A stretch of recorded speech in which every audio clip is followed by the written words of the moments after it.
உறவுகள் அனைவருக்கும் என்னுடைய வணக்கத்தை தெரிவித்துக் கொள்கிறேன். நான் உங்கள் தோழி நாகசித்ரா. நம்ம எல்லாரையும் பிளான் பண்ணி ஏமாத்திட்டு இருக்காங்க. என்னங்க சொல்றீங்க? பிளான் பண்ணி ஏமாத்துறாங்களா? அப்படின்னு கேட்கிறீங்களா? ஆமாங்க.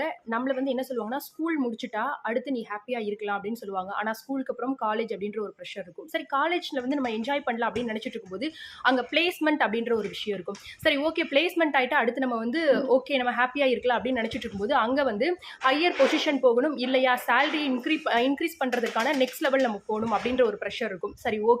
நம்ம நினைச்ச அந்த சேலரி இன்க்ரிமெண்ட் அதுக்கப்புறம் வந்து பார்த்தீங்கன்னா நம்ம நெக்ஸ்ட் லெவலும் போயாச்சு ஹையர் பொசிஷன்ல இருக்கும் அப்படின்னு நினைச்சிட்டு இருக்கும்போது மேரேஜ் அப்படின்ற கூடிய ஒரு ப்ரெஷர் வரும். சரி ஓகே மேரேஜ் லைஃப் வந்தாச்சு, அடுத்து நமக்கு என்ன அப்படின்னு பார்க்கும்பொழுது நம்முடைய ஸ்டேட்டஸை வந்து நம்ம நெக்ஸ்ட் லெவல் கொண்டு போகணும், நமக்காக இருக்கக்கூடிய அந்த குழந்தைகளை நம்ம நெக்ஸ்ட் லெவல் கொண்டு போகணும் அப்படின்ற ஒரு ப்ரெஷர் இருக்கும். ஸோ இது எல்லாம் முடிச்சாச்சு அப்படின்னு நம்ம நினைச்சிட்டு இருக்கும்போது ஓல்ட் ஏஜ் அப்படின்ற கூடிய இன்னொரு ப்ரெஷர் இருக்கும். ஸோ அதில் நம்மளுடைய வாழ்க்கையை நம்ம எப்படி பார்த்துக்க முடியும், ஐயோ நம்முடைய வாழ்க்கை அடுத்து என்ன ஆகும், நமக்கு என்ன மாதிரியான டிசீஸ் வரும் அப்படின்ற ஒரு ப்ரெஷர்லேயே நம்ம ஓடிட்டு இருப்போம். ஸோ இதே போல நம்ம வாழ்க்கையில எந்த ஒரு உயரத்திற்கு போனாலும் கூட அங்கேயும் நம்மை களையெடுப்பதற்கான ஒரு விஷயம் இருக்கும் அப்படின்றது இயற்கை நியதியா சொல்லப்படுது. ஸோ அதனால நம்முடைய வாழ்க்கையில நம்ம எந்த நெக்ஸ்ட் லெவல் நம்ம எவ்வளவு தூரம் போனாலும் கூட நம்முடைய வாழ்க்கையில நமக்கு ப்ரெஷர், நமக்கு ப்ராப்ளம் இந்த விஷயங்கள் எல்லாம் வந்துட்டே தான் இருக்கும்.